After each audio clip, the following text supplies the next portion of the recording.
لا حول ولا قوة إلا بالله العلي العظيم. حسبنا الله ونعم الوكيل، نعم المولى ونعم النصير. أعوذ بالله السميع العليم من الشيطان اللعين الرجيم. بسم الله الرحمن الرحيم. الحمد لله الذي لم يتخذ صاحبة ولا ولدا ولم يكن له شريك في الملك ولم يكن له ولي من الذل وكبره تكبيرا. ثم الصلاة والسلام والتحية والإكرام على أشرف الأنبياء والمرسلين سيدنا ومولانا ومولى الثقلين جد الحسن والحسين أبي القاسم محمد وعلى أهل بيته الطيبين الطاهرين المعصومين المظلومين الذين أذهب الله عنهم الرجس وطهرهم تطهيرا. ولعنة الله الدائمة الباقية على أعدائهم أجمعين إلى يوم الدين. أما بعد فقد قال الله الحكيم في كتابه الكريم في القرآن الحميد. بسم الله الرحمن الرحيم. يعرفون نعمة الله ثم ينكرونها وأكثرهم الكافرون. صلوات پڑھنا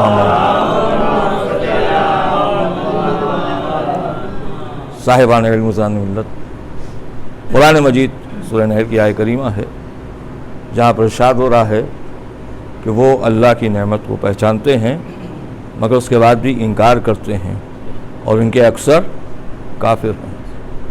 عزیز و عشیق مجالس کا جو سلسلہ ہے اور جس کا انتخاب تصدق حضرت فاطمہ الزہرا سلام اللہ علیہا آپ کے وسیلے سے، آپ کے توسل سے کہ اللہ کی نعمت سے انکار کیوں، اور اس منزل یہاں تک پہنچی میرے عزیزوں. رات کی مجلس آپ کے ذہن میں ہونا چاہیے. اور جہاں تک میں سمجھتا ہوں گڈن صاحب، دو میسج تو آپ کے پاس ہے کہ اپنی مشکلوں کی آسانی کے لیے، اپنی مشکل کو حل کرنے کے لیے جتنا ہم صلوات پڑھیں اتنا اللہ سے نزدیک ہوں. اللہم صلی علی محمد. اپنی تمام مشکلات کو آسان کرنے کے لیے یہ راستہ. دوسرا کہ کہیں ہمارے سر پہ شیطان تو نہیں ہے، لہذا لا حول ولا قوت الا باللہ العلی العظیم. ذرا علیم صاحب اس جملے سے ذرا سا استفادہ آپ کیجئے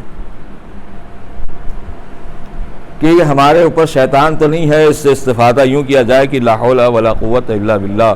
کاش مجھ سے پہلے ان کو بھی خبر ہو جاتی جو یہ کہتے ہیں کہ میں ٹیڑھا ہو جاتا تھا.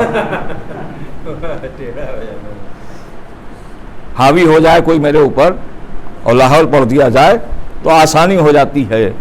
آئیے میرے عزیزوں، دوسری بات آپ کی خدمت میں جو میں عرض کر رہا تھا، میں چاہتا ہوں کہ آپ میرے ساتھ متصل رہیں کہ ہر خوبصورت چہرہ خوبصورت نہیں ہوتا، ہر بہترین لباس قابل احترام نہیں ہوتا. میں نے ایک اسٹیشن پہ، چھوٹے سے اسٹیشن پہ ایک صاحب کو دیکھا، گاڑی کے آنے میں دیر تھی.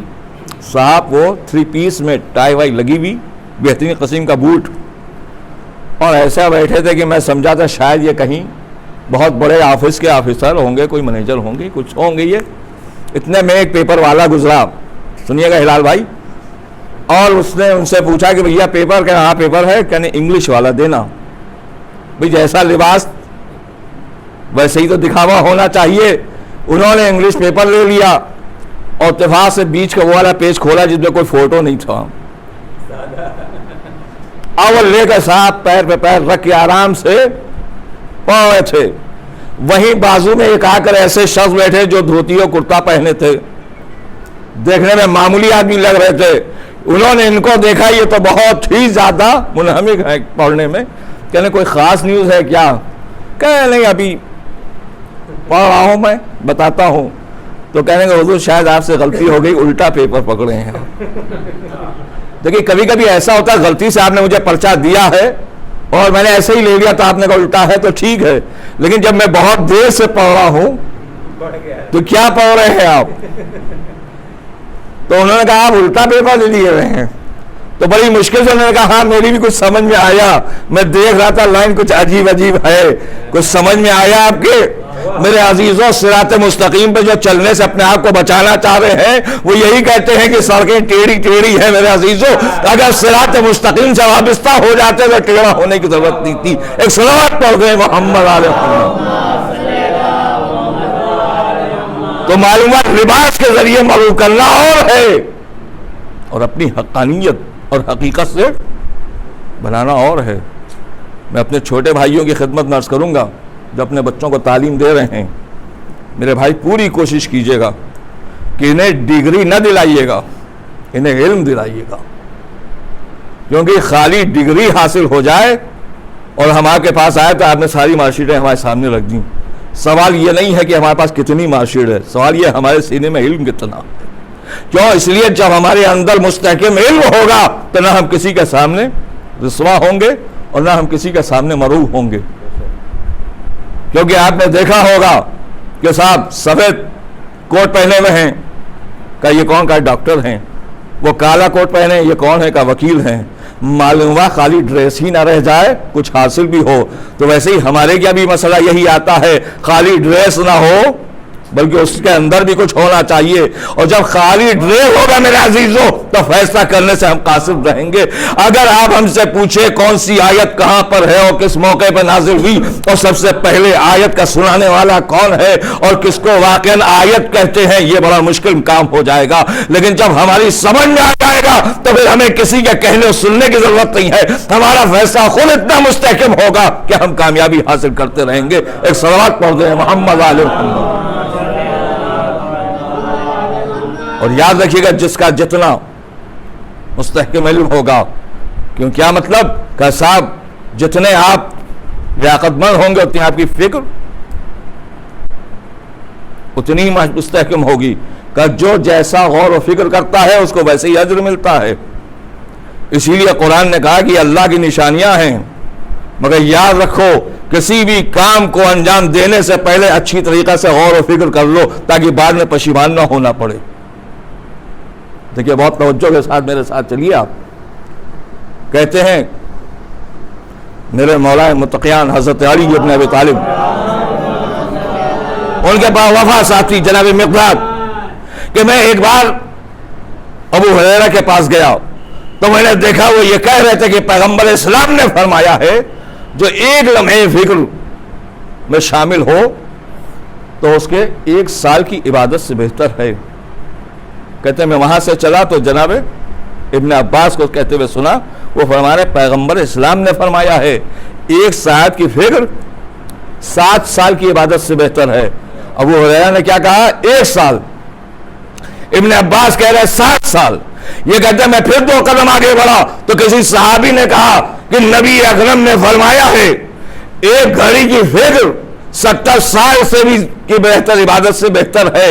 کہتے میری سمجھ میں نہیں آیا، حدیث ایک ہے اور فکریں الگ الگ ہیں، لہذا یہ آئے نبی کریم کی خدمت میں، یا نبی اللہ ابو ہریرہ یہ کہہ رہے ہیں، ابن عباس نے یہ کہا، فلاں صحابی یہ کہہ رہا ہے کہ جو بھی کچھ کہہ رہے ہیں وہ اپنے جگہ پہ صحیح ہے، ان کو بلاؤ. جب بلوایا تو مقداد کہتے ہیں میں خود ان کے درمیان میں بیٹھا ہوا تھا. نبی کریم نے پوچھا ابو ہریرہ کیا فکر ہے تمہاری؟ کہتے ہیں صاحب میں قرآن کے ذریعے سے جہاں ارشاد ہو رہا ہے کہ زمین و آسمان اس کی تخلیق کے بارے میں غور کرو تو لہذا میری فکر اسی میں ہے، میں زمین و آسمان اور تخلیق کے بارے میں سوچتا ہوں.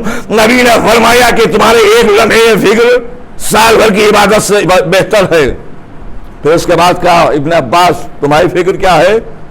کہا کہ میں قیامت اور اس کے بارے میں سوچتا ہوں یوم جزا.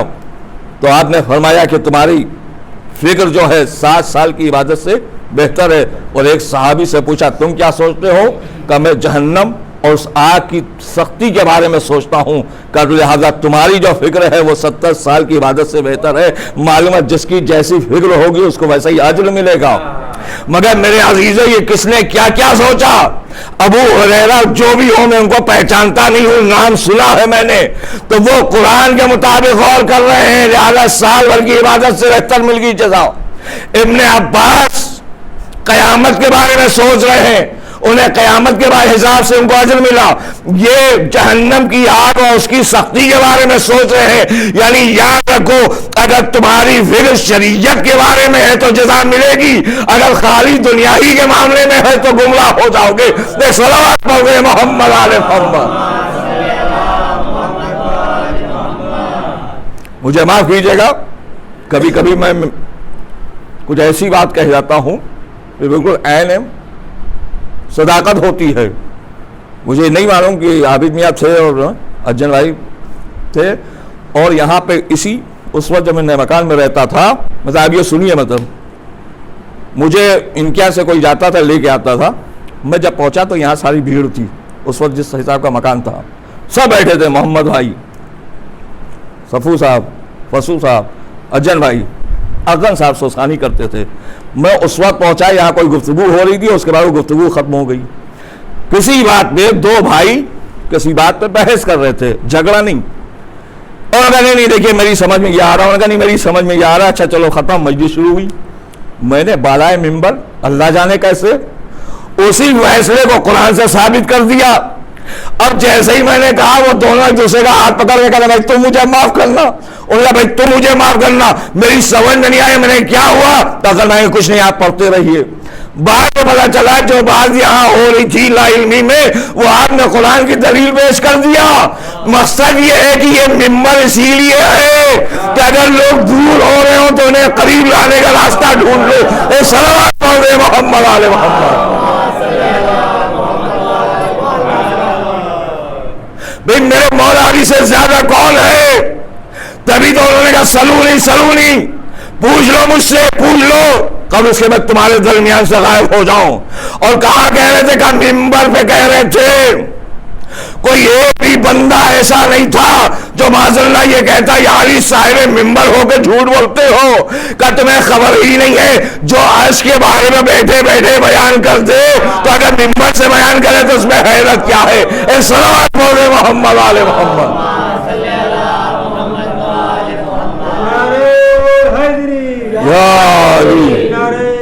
اللہم صلی اللہ علیہ وسلم. مگر شرط یہی ہے ممبر پہ آنے والا سمجھ کے آئے یہ ممبر رسول ہے، اور یہ سمجھ کے آئے کہ ممبر کا جواب محشر میں بہت مشکل سے دینا ہوگا، نقل نہ کرنا کسی کی، درس حاصل کرنا اور ہے.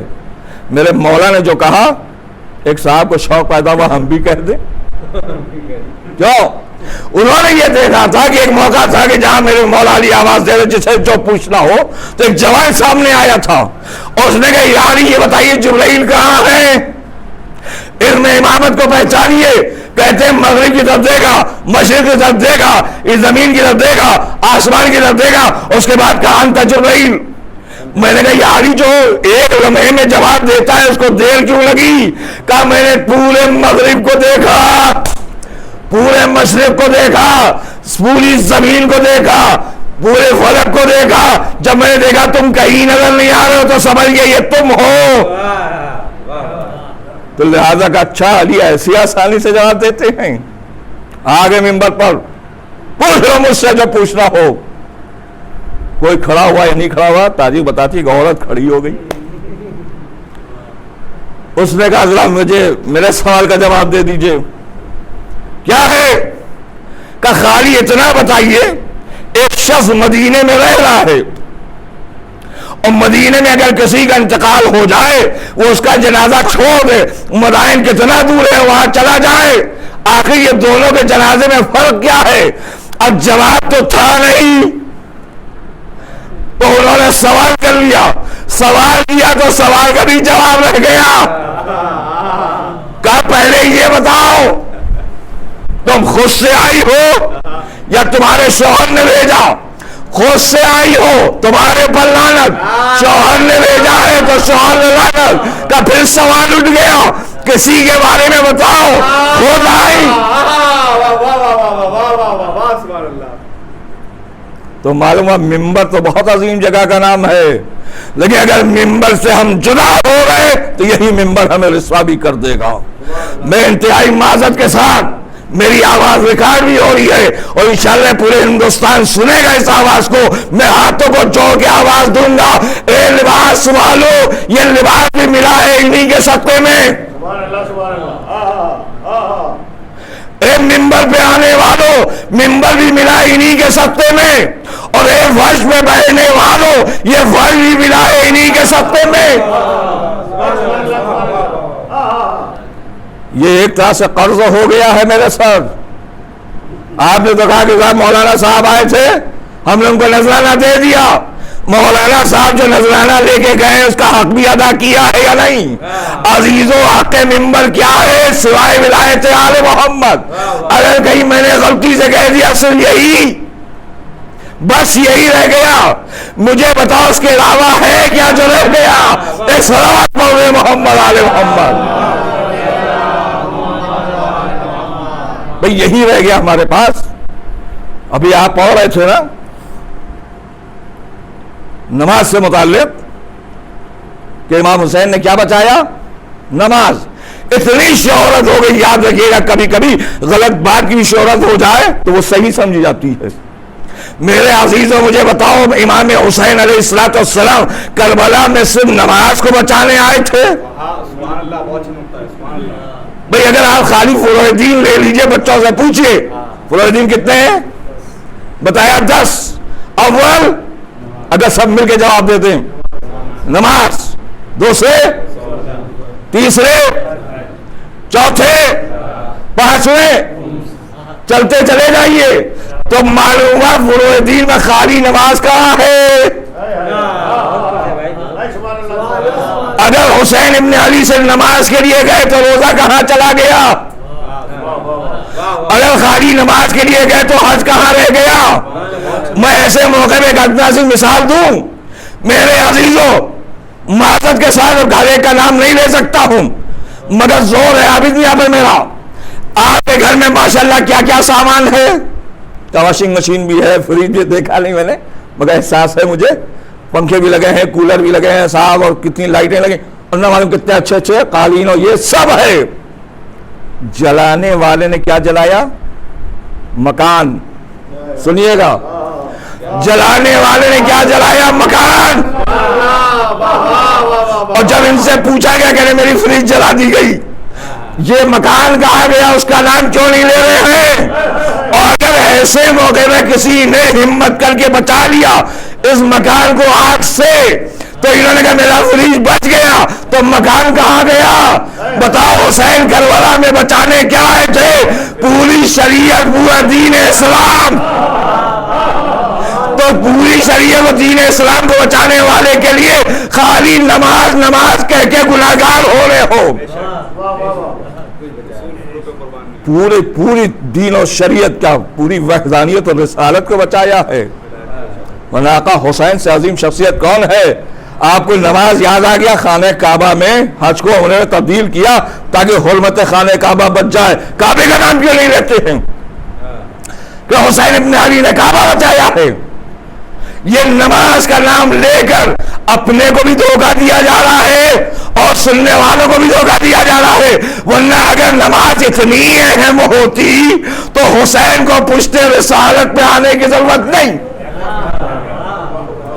یہ آقا حسین نے اپنے نانا کے سجدے کو طول دے کے بتا دیا، پہچانو جو رسالت کو رو سکتا ہے اسے حسین کہتے ہیں۔ ایک صلوات پڑھ دے محمد علیہ محمد۔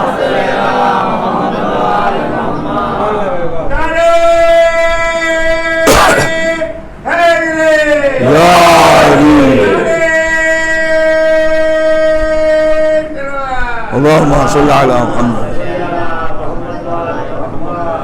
ہمارے بڑے بزرگ مردوں کو دیکھتے دیکھتے حدیث خانہ عورتیں بھی اٹھ گئیں۔ مقصد بیان ہونا چاہیے، مقصد ہی ہونی چاہیے مجلس میں، ہمیں ایسا ہونا چاہیے بس خالی یہی جملہ کوئی اٹھ کے پوچھے تو صحیح ایسا کیا ہوتا ہے؟ ہمیں ایسا ہونا چاہیے کیسا؟ ہمیں مقصد کو بچانا چاہیے. مقصد کیا ہے میرے بھائی بتاؤ؟ مقصد بتا نہیں پا رہے ہو. مقصد کہہ رہے ہو. ہماری سمجھ میں یہی آیا میم قاف سات دال, یہی ہے شاید مقصد. ایسا ہی ہونا چاہیے تو الف یہ سین الف ایسا. یہی کیا بھئی یہ چھوٹے بچے بیٹھے ہیں, انہیں تو کچھ معلوم ہونا چاہیے کہ کربلا میں کیا ہوا, اور ہوا بھی تو اس کی وجہ کیا ہے. معاذ اللہ امام حسین ہمارے جیسے مولوی تھے کہ ناراض ہو کے چلے گئے کربلا.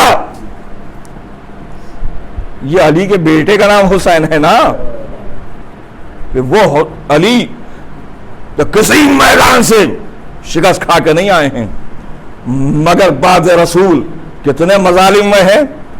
تلوار نکلی نہیں ہم سے؟ نہیں نکلی. کیوں؟ کہا کہ اس میں ہم کو اپنے نبی کے مقصد کو بچانا ہے, کیونکہ اگر جھگڑا ہم کر لیں گے تو دشمن جو کلمہ پڑھ کے ہمارے صف میں آئے ہیں یہ پھر واپس چلے جائیں گے, اور اس کے بعد کہیں گے ہمیں ایسا اسلام نہیں چاہیے. اس کا مطلب ہوا کہ علی نے اسلام کی حفاظت کی ہے, اور جب علی نے حفاظت کیا تو پھر حسین کون ہیں؟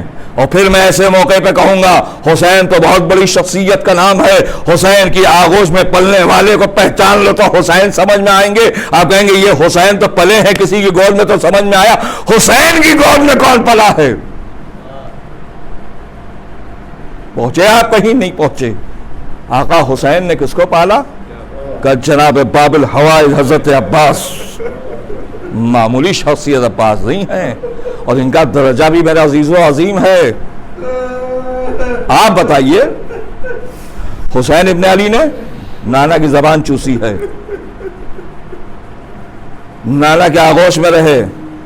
اس کو تھوڑا سا پلٹ کے اگر دیکھیے, عصمت کی آغوش میں, ماں معصومہ, باپ معصوم, نانا معصوم, تین کے ساتھ رہے نا. امام حسن تھوڑا برابر ہیں, لیکن آقا عباس کتنی گودیوں میں پلے ہیں. حسین معصوم تو حسن معصوم, حسن معصوم تو علی معصوم, اور پھر شاید اسی لیے زہرا کا لقب پایا ہے ثانیہ زہرا کہلا کے. تو اس کا مطلب کتنی گود میں چلے ہیں عباس. معمولی شخصیت نام عباس نہیں ہے. جو طاقت ربانی انہیں ملی ہے, جو اپنے خالق آنکھوں کے ذریعے سے آنے والے لشکر کو روک دے, اور پھر اس کے بعد اپنی تلوار سے خط کھینچ کے کہے میں اندر خیمے میں جا رہا ہوں, جہاں ہو وہیں رہنا. عباس تو چلے گئے مگر ہیبت عباس پہرا دیتی رہی. یہ آقا عباس کی عظمت و جلالت معمولی نہیں ہے. اور وہی عباس آپ ذرا دیکھیے, کہیں سے بھی ایک لمحے کے لیے بھی اپنی مرضی سے کوئی عمل نہیں ہے. جب پہلے دن آقا کہہ دیا تو آخر تک آقا کہا ہے. اور شہزادی جناب ثانیہ زہرا کو شہزادی کہا تو شہزادی مانا ہے. اور پھر ایک سیکنڈ کے لیے بھی میرے عزیز ہو, نہ یہ زینب سے جدا ہو رہے نہ حسین سے. اور پھر قدرت کی نگاہ میں جناب عباس کا عمل اتنا لائق بن گیا کہ عباس زمانہ ہم سے دعا مانگے گا, میں تمہارا وسیلہ دوں گا. کوئی براہ راست نہ کہے کہ معبود میرا یہ کام کر دو. باب الحوائج کو پکارنا, باب الحوائج عمل کریں گے. ایک موقع ایسا آیا تھا کہ ایک ضعیف کا بیٹا جوان بہت بیمار ہو گیا, اور اس نے لا کر باب الحوائج کے ذریعے عراق میں حرم اقدس میں لا کر دخیل کر دیا. بہت بیمار. کہتے ہیں کہ کسی دوسرے نے خواب میں دیکھا کہ صاحب میں نے دیکھا آقا عباس التجا کر رہے ہیں کہ اس کا بچہ بیمار ہے, اس کی شفا پا جائے. جواب دیا کہ اس کی عمر ختم ہو گئی, اللہ ذوالجلال کا اعلان ہے کہ اس کی زندگی نہیں ہے, لہذا اس کو شفا نہیں ملے گی. ایک بار کہلوایا, دو بار کہلوایا, آخر میں کہا اچھا ٹھیک ہے آقا, رب العزت کی بارگاہ میں کہہ دیا کوئی ٹھیک ہے اس کو شفا نہیں ملے گی, لیکن مجھے جو لقب باب الحوائج دیا گیا ہے لوگ اسی کی وجہ سے میرے پاس آتے ہیں، یہ لقب مجھ سے واپس لے لیا جائے۔ آواز آئی اس کو زندگی ملے گی مگر تمہارا لقب واپس نہ جائے گا، یعنی اب رہتی دنیا تک میرے عزیزوں عالم کو دیکھیے، باب الحوائج کو آواز دیجیے، مگر اعتماد، یقین، خلوص نیت کے ساتھ پکاریے مولا عباس کو۔ اور میرے عزیزوں عباس ہر ایک کی مدد کرتے ہیں۔ آقا عباس کیا مذہب اور دین مسئلہ کو کوئی فرقہ نہیں ہے، جس کا دل چاہے آقا عباس کو بلائے، مگر شرط یہی ہے جان کے پکارے عباس کو، یہ سمجھ کے بلائے آقا عباس کو کہ ہم پکار رہے ہیں تو یہ ہماری مدد کریں گے۔ کتنا اعتماد ہے میرے عزیزوں، خالی ہم اکیلے آقا کے چاہنے والے نہیں ہیں، ہمارے دوسرے بھائی بھی مولا سے اتنی ہی محبت رکھتے ہیں۔ یہ ہماری غلط فہمی ہے کہ ہمارے ہیں حسین ہر اس کے ہیں جو ان کے پاس آئے۔ لہذا میرے عزیزوں برادران اہل سنت بھی اگر مولا کے ہیں تو ان کو بھی سلام ہے، اہل حنود بھی مولا کے ہیں ان کو بھی سلام ہے۔ اور آپ کو معلوم ہے میرے عزیزوں، بس آئیے باب الحوائج کی عظمت پہچانیے، خالی بیماروں کی شفا یابی کے لیے نہیں، جو جس مشکل میں ہے اس کی مدد کے لیے آتے ہیں، جو پکارتا ہے عباس آتے ہیں۔ آزادار و آخری محرم ہے، اور پوری دنیا میں جدھر چلے جائیے، کہیں عالم سج رہا ہے، کہیں دسترخوان بچھا ہوا ہے، ہر جگہ مولا عباس کا نام لیا جا رہا ہے۔ اے میرے مولا عباس، کربلا میں اجازت نہیں ملی تھی، مگر آج کائنات میں جو چاہے آپ اس کے پاس چلے جائیے۔ کوئی مقام ایسا نہیں ہے جہاں 8ویں محرم سے پہچانا نہ جائے۔ ایسا منصور ہو گئے ہیں نام باب الحوائج کے کہ جس کے یہاں جائیے وہ یہی کہے گا حاضری ہے۔ آقا عباس کے نام کی نظر لگی بھی ہے، سبیل بھی ہے تو عباس کے نام کی۔ شاید مقصد اس میں یہ بھی ہے کہ اگر عباس کربلا میں بھی سکینہ کو پانی پلانے سے رہ گئے تو اب تمہارے نام سے تمہارے چاہنے والے پانی سے سیراب ہوں گے۔ بس عزادارو آئیے ذرا پہچانیے کیسے مدد کرتے ہیں آقا عباس، اور کیسے پکارنے پہ آ جاتے ہیں۔ مظفر نگر کے قریب کا کوئی گاؤں ہے، کہتے ہیں اچانک وبا پھیل گئی، ایسی بیماری کے لوگ گاؤں چھوڑ چھوڑ کے جا رہے ہیں۔ عزادارو ہماری کیا کمی ہو گئی، یہ وبا کچھ نہ ہوتی اگر ہم سچے دل کے ساتھ یہ طے کر لیتے مسیح اعظم میں کوئی نہیں آ سکتا ہے۔ میں انتہائی معذرت کے ساتھ ہر ایک کی فکر الگ ہے کہ مولا چاہتے تو اس کو غائب کر دیتے، لیکن ہم نے نہیں چاہا، کیسے غائب ہوگی؟ کیونکہ آقا محبت چاہ رہے ہیں میرے عزیزوں، آقا انسانیت چاہ رہے ہیں، درس انسانیت دینے کا چاہ رہے ہیں نا۔ اور جہاں ہم اس سے ذرا سے ایک سیکنڈ کے لیے بھی جدا ہو جائیں میرے عزیزوں، پھر ہم کس منہ سے آقا عباس کو بلائیں گے؟ ماتم کرنا آسان ہے، فرش بچھانا آسان ہے، عزا خانے کے بعد کھڑا ہو جانا آسان ہے۔ مجھے معاف کیجیے گا میرے عزیزوں، میرے سب بھائی ہیں، مگر میرے عزیزوں اگر ذرا سا کینہ دل میں آ گیا ہے تو پھر آپ دنیا سے کچھ بھی کہہ کے چلے جائیے، وہ ہمت ہو تو آ کے عزا خانے میں کھڑے ہو کر انہیں مخاطب کر کے کہیے کہ ہمارے دل میں کیا ہے میرے عزیزوں، ڈرو آقا عباس سے۔ عباس اگر عباس مددگار ہے تو جلالی بھی ہے۔ عباس ہر ایک کا ہدیہ قبول کرتے ہیں، ہر ایک کی نظر قبول کرتے ہیں، مگر شرط یہ ہے کہ نیت صالح رکھ کے رہو، یہ نہ سوچو کہ اس میں کچھ بچ جائے، ورنہ بچنے کی بات کیا تو سب بچا دیں گے، پھر کسی کے منہ میں ایک لقمہ آسانی سے جا نہیں پائے گا، دسترخوان جو رہے گا مگر میرے عزیزوں وہ دسترخوان ناقابل قبول نہ ہوگا۔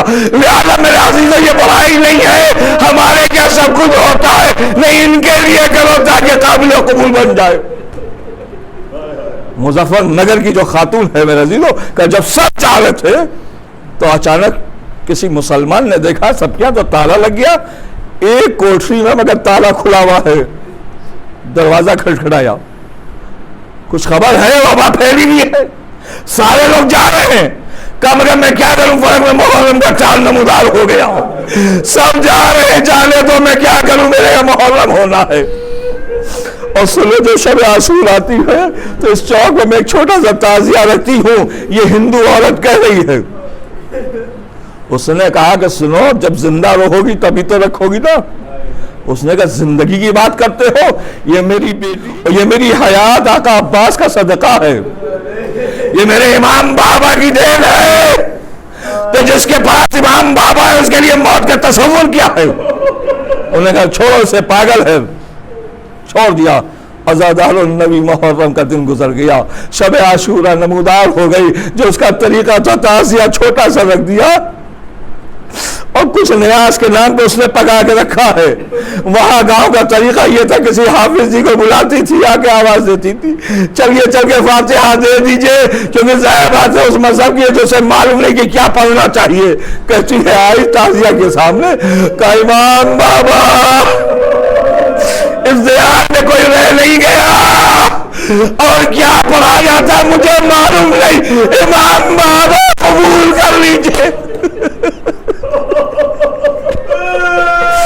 آواز دے رہی تھی، فریاد کر رہی تھی، کیسے اچانک محسوس ہوا کوئی پیچھے سے آ رہا ہے، مڑ کے جو دے گا چہرے سے یہ لگا کوئی مسلمان ہے۔ اس نے آواز دیا بھائی ذرا فاتحہ دے دو۔ کہتی میرے بلانے میں آنے والا تو آ گیا، دیر تک تعزیے کو دیکھتا رہا، میں انتظار کرتی رہی یہ فاتحہ دے۔ تھوڑی دیر گزر گئی، آواز دیا فاتحہ ہو گیا۔ کہ سنیے کیا پڑھا جاتا ہے یہ تو مجھے معلوم نہیں، مگر خدا تو مجھے معلوم ہے نا، جو حافظ جی فاتحہ کے لیے کرے دونوں ہاتھوں کو بلند کرتے تھے، ابھی تو تم نے ہاتھ بلند نہیں کیے۔ آواز دیا بیوی، ارے جس کے ہاتھ کربلا میں قلم ہو گئے، ارے وہ ہاتھوں کا کیسے اٹھائے؟ اتنا تو معلوم ہو گیا آنے والا کوئی اور نہیں، اے آقا عباس، ارے مومنان نے بتایا آپ چلے آئے، اے عباس